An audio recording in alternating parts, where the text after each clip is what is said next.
Hi, I'm Dr. Hazel Lynn, Medical Officer of Health for Grey and Bruce counties.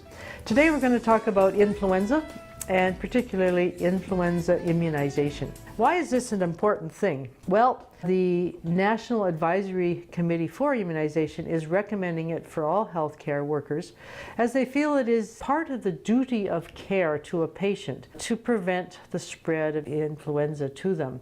So in order to protect vulnerable patients, they request that all healthcare workers be immunized. People think immunizations are basically for children. However, actually, more adults die of vaccine-preventable diseases in Canada each year than children do.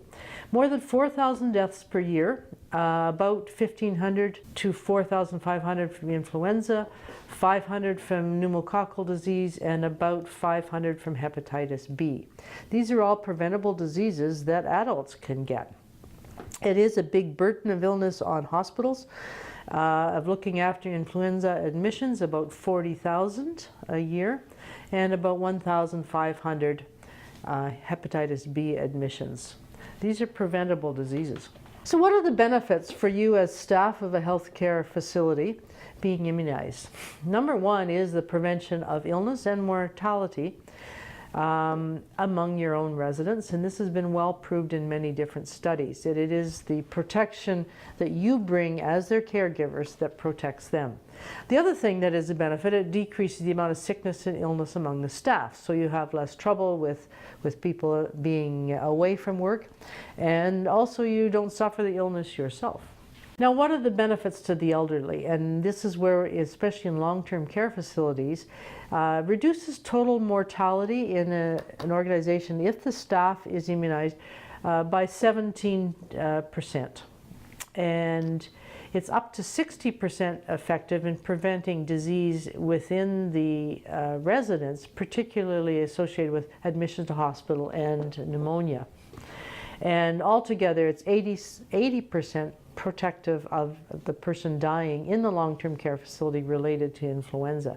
So it's a very useful benefit to your patients. Now, this was some stuff done at the Coroner's inquest of an influenza outbreak in Waterloo in the late 1990s, where we didn't really have a good handle on influenza and what it was costing. So this was really costed out. In that particular outbreak, there was 82 cases among 240 residents, 25 deaths. And in the coroner's recommendations, he recommended that we needed better ways to detect the outbreak earlier, better infection control measures, and we needed a very much higher staff immunization rate. I'll just show you, this is the influenza curve, the epidemic curve from that outbreak. And it almost is a natural curve, although amantadine was started partway through. It basically shows an outbreak curve without any kind of intervention. Now when we see 2 cases in your nursing home, we start everybody on Tamiflu, that curve flattens out and is gone. So we're doing much better at, first of all, detecting the outbreak, and also much better at treating it. We're going to talk a little bit about Tamiflu in the case of an outbreak in a little bit. So this is a curve that we don't really want to see in your long-term care facilities, associated with a lot of death and illness. Why do people not get vaccinated, especially healthcare workers? And when you do a study, there is a whole list of things. Number one, people say it doesn't work, I still get sick. It causes influenza, which is a problem. And they fear the side effects, and they want to believe in natural remedies. Well, to me, if you want a natural remedy, or you want to have natural disease and natural immunity, that's fine, provided you're not affecting other people. And I think those of us that work with vulnerable people should be also protecting them. The vaccine does work. It's been proven over and over again. It's not 100%. It's probably about 90% in healthy, well-immune adults. So in you and I, if we have a good immune system, it's pretty close to perfect, but not quite, as none of our vaccines are perfect. Vaccine doesn't cause influenza. In fact, it doesn't have a complete virus in it. It's made of different aspects of a virus in the ones that we expect to see this year. Side effects, initially, you can certainly get a sore arm and feel kind of sluggish for a day or two, because it does affect your immune system. It makes your immune system start to build up antibodies to the actual organism. And part of the other problem is in the good old days we expected everyone to go out and get a flu shot. It was difficult and you had to adjust your time. Now we try to have long-term care facilities and hospitals and other organizations give the flu a shot on site so it's easier to get. And we are actually really pushing physicians to be immunized as well. Although it is noted that it's the people with the most direct care of the vulnerable elderly that are most likely to pass it on to them. This is just a little comic relief for mid-track. It's virus protection. So how does the flu virus get into your long-term care facility? Well, it's brought into the facility by staff, by visitors, and by other residents. And they pick it up in the community during visits home and field trips and community social events and so on. So that's when we start to see flu in the community. We start to recommend long-term care facilities start to limit those kinds of excursions.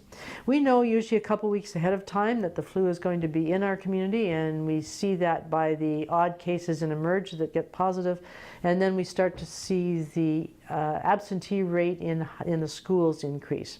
And children are much more vulnerable to influenza, and so first of all we see the flu absentee rate go up, and then we know in a couple weeks we'll start to see it in long-term care facilities.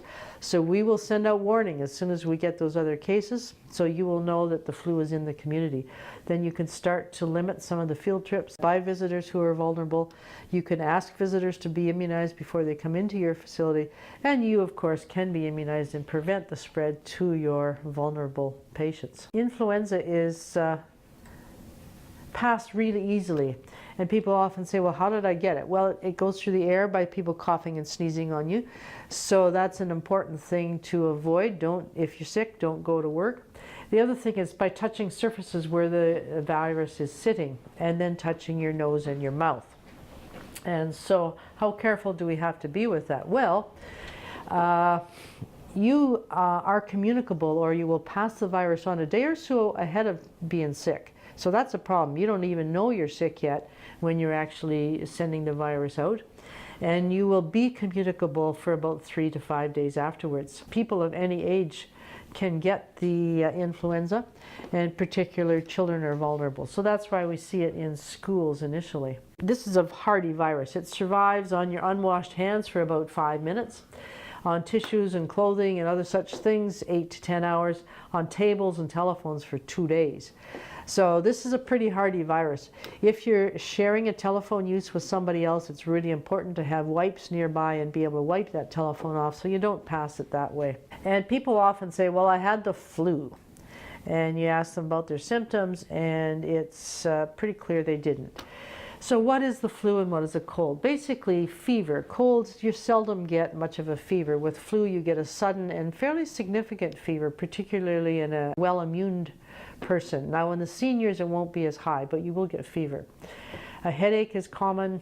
General aches and pains is really common with the flu. Being tired and weak is common with the flu, particularly elderly. That extreme fatigue you just don't see in coughs and colds, you see it in flu. Now, runny nose and sneezing and sore throat is pretty common in both. But at the end, chest discomfort and real severe cough is much more common with flu, particularly exacerbation of chronic obstructive lung disease and other chronic diseases that your patients may be suffering from. And those are the people that are at high risk of getting pneumonia and other complications. All right, let's take a look at the actual vaccine. What is a vaccine? Well, it's pieces of the virus. It's pieces of the coating, particularly of the virus, this one. And then 3 types of substances that are added. There's preservatives and stabilizers and adjuvants. So the stabilizers are the substance that the vaccine is made in so that it will stay stable. So it's usually albumin and some kind of sugar, lactose.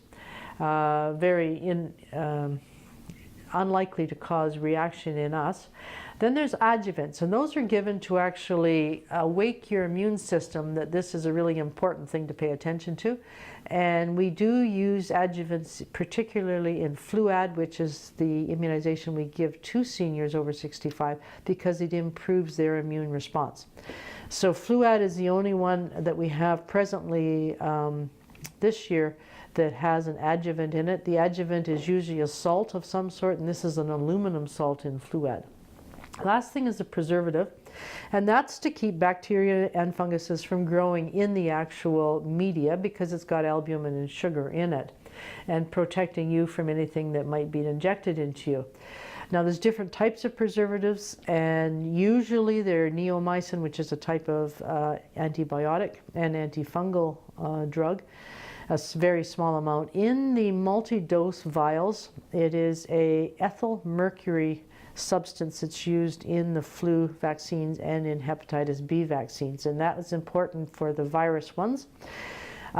This is an ethyl mercury, and that's important because we know that methyl mercury, which is an industrial compound and you can get it through eating fish, is fat soluble and it stays in your body.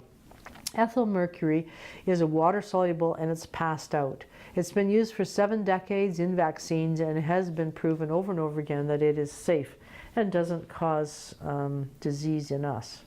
Okay, in the influenza A virus, which is the one that causes the most severe disease, there's 15 different hemagglutinins and 9 different neuraminases, and those are mixed up in different flu viruses that come around, and that's why they change. They can have a different H and a different N in each one. Now the H5 and H7 viruses tend to be the most virulent in humans. However, that's not what we have around this year, and we'll get to that in a bit. Now, what's herd immunity? This is a medical theory, and it certainly is easy to demonstrate. When you have a whole population, as we have in this picture, who are not immune to a disease, and 2 people come into the population and they cough and sneeze, almost everybody gets that disease and they all turn red. Now, if you have some transmission of the disease but it's interrupted, so you have a few people that are immunized, 2 people come into your group and cough and sneeze, pretty well everyone still gets it. You're going to save 1 or 2 from the disease. However, if you can have a population that's mostly immunized and you bring in 2 people coughing and sneezing, hardly anyone will get it. Even if there's some people in that group that aren't immunized, 75% of them will be protected. So that's what's called herd immunity, and that's what it will protect your whole population if you can get your over 75% of you immunized. So it's really important when people work together and live closely together that we try to achieve herd immunity in that group. So the overall benefits then of immunization: it's 70 to 90% effective in preventing influenza disease in healthy adults. It's 80 to 90% effective in preventing it in children. It's about 60 to 70% effective in preventing it in the seniors or elderly. It does prevent pneumonia and hospitalization, 6 out of 10, and prevents death in 8 out of 10 elderly people.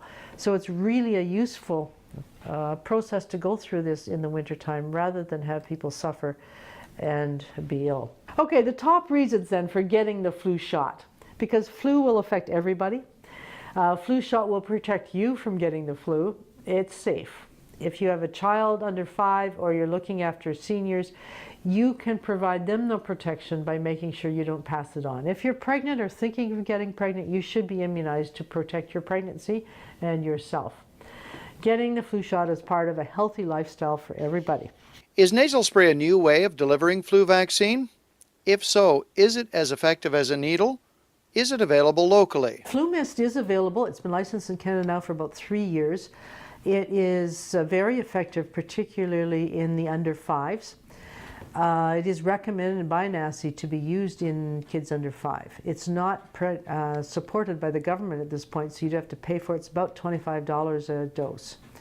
Although it was supposed to be available everywhere this year, it has been difficult to find. So many parents who wanted flu mist for their children ended up actually getting them injected because they couldn't get the drug.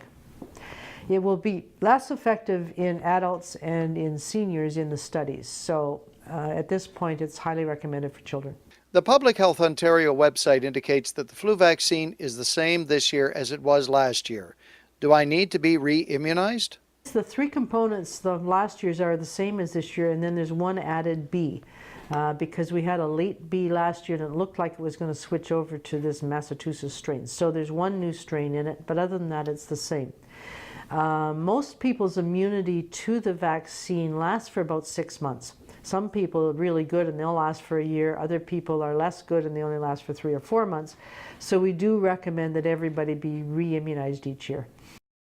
Will flu shots ever become mandatory in a healthcare setting? Well, certainly from a public health standard, I wouldn't mind if they did. It's probably in our present climate not going to happen immediately. However, I think most people who care for the elderly really do want to protect them from illness, and I think they need to look at that this is a protective factor you can do for your children and for your family and for the folks you look after. We'll see what happens with the mandatory piece. I don't think it'll be in right away. Can you please explain the benefits of offering Tamiflu to our already immunized residents during a flu outbreak? Do the benefits outweigh the negative side effects experienced by many? The seniors do not build up, particularly the very elderly, do not build up as good immunity to influenza vaccine as you and I do. So when an outbreak happens, they may still be vulnerable to catch the disease. They won't get as sick and they're less likely to get pneumonia and die, but they still can get sick. So that's why we add Tamiflu. Tamiflu is really good as a preventative measure. So to add that as soon as we know you've got influenza in your facility really stops that outbreak curve and turns it flat. So we're protecting a lot of those vulnerable people that may not have good enough immunity to protect them completely. Thank you very much for your care of our seniors and our vulnerable adults. And thank you very much for listening today. And we hope you get your vaccine to protect those people.